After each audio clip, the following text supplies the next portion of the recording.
Être féministe, pour moi, c'est deux choses. C'est d'abord prendre conscience qu'il y a des inégalités très fortes entre les femmes et les hommes en France. Ça peut paraître bateau, un peu bête de dire ça, un peu basique.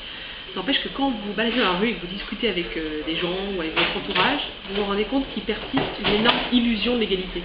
Ce que j'appelle l'illusion de l'égalité, c'est qu'on a tellement avancé en matière de droits des femmes ces dernières décennies que par un bizarre effet d'optique, on a l'impression d'être presque arrivé.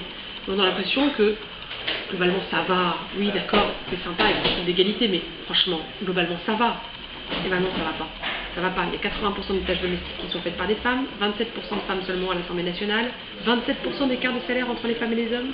Et si je prends une autre thématique, qui est celle des violences, 75 000 femmes violées chaque année en France, plus de 200 par jour. Donc non, ça ne va pas. Ça c'est la première chose pour moi, être féministe, c'est prendre conscience qu'il y a des inégalités encore très fortes qui persistent. Et malgré tous les progrès qu'on a faits qui sont énormes, qui ont été énormes, grâce notamment au mouvement féministe, malgré tous ces progrès-là, on n'est encore pas du tout à destination, la destination étant l'égalité entre les femmes et les hommes. Puis la deuxième chose, quand on est féministe, pour moi, mais c'est une définition très personnelle, c'est donc prendre conscience de ces inégalités, et puis la deuxième chose, c'est d'avoir envie de les transformer, parce qu'au final, on pourrait s'en satisfaire. On pourrait dire, au final, bon, peut-être que les femmes qui sont plus à temps partiel, c'est peut-être un choix, etc. Sans doute qu'il y en a qui l'ont choisi, c'est évident. Et le fait que 80% des travailleurs à temps partiel sont des femmes, moi en tant que militante politique, militante syndicale, militante féministe, ça ne me satisfait pas. Parce que je me dis, ça cache forcément quelque chose en termes de répartition des rôles. Je pense que ce que ça cache, c'est le fait qu'on ait tendance à déléguer très fortement aux femmes les tâches domestiques, qui sont des tâches et du travail effectué gratuitement. Et donc être féministe, c'est à la fois prendre conscience des inégalités et essayer de les transformer, essayer de faire bouger les choses. Il y a plein de moyens de faire bouger les choses dans sa vie personnelle, sa vie professionnelle, sa vie militante. Moi, le moyen que j'ai trouvé, c'est l'engagement collectif, parce qu'on s'attaque quand même à un boulet de 200 à 300 000 ans d'histoire. C'est pas une paille, quoi. C'est pas un petit sujet. Et donc, si on veut faire bouger ce boulet des inégalités, à mon avis, c'est quand même plus simple et par ailleurs plus enthousiasmant de s'y mettre à plusieurs.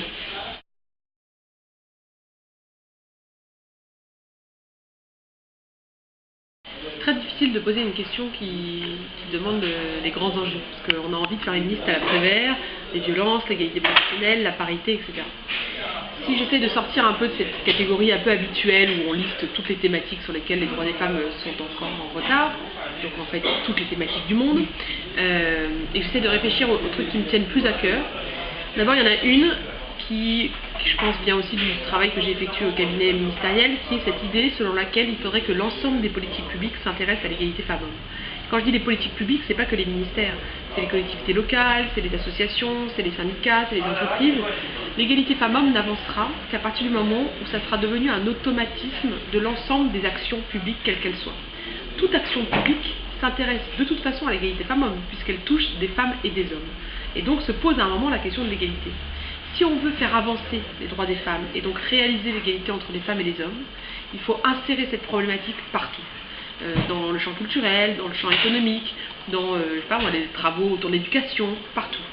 Ça, c'est un enjeu, à mon avis, très fort, de réussir à la fois à garder cette visibilité de la question des droits des femmes, mais que cette visibilité serve à insuffler la question de l'égalité femmes-hommes dans toutes les politiques publiques. Et puis le deuxième enjeu, à mon avis, qui là est plus sur la scène internationale, c'est comment est-ce qu'on défend un principe qui m'est cher, qui est celui de l'universalisme des droits des femmes. On a réussi à faire avancer conjointement, notamment sous l'impulsion des mouvements sociaux, l'universalisme des droits humains, avec notamment l'idée à la fois de la lutte contre le capitalisme qui appauvrit un certain nombre de populations. C'est une lutte qui est partagée sur la surface du globe par des millions de femmes et d'hommes qui sont engagés dans les mouvements sociaux, notamment les forums sociaux mondiaux. On a réussi la liberté d'expression, la liberté de la presse, à faire en sorte, quand je dis on, c'est les progressistes du monde entier, à faire en sorte que ce soit considéré comme des droits fondamentaux à la surface du globe. Et je pense qu'il faut qu'on réussisse à faire pareil avec les droits des femmes. Et les féministes que je rencontre, qu'elles viennent d'Amérique latine, du continent africain, d'Océanie, d'Asie, d'Amérique du Nord ou d'Europe, disent partout la même chose, avec des mots différents, avec des revendications différentes. C'est pas pareil d'être féministe et de se battre pour les droits des femmes au Brésil, en Iran, au Canada, en Australie, au Burkina Faso ou en France ou en Russie. C'est pas la même situation, mais le même message est porté partout par ces féministes, qui est celui de l'émancipation des femmes. Et ça, c'est universel. La misogynie et le sexisme sont universels, le féminisme l'est aussi, et à mon avis, c'est un grand enjeu des mois et années qui viennent.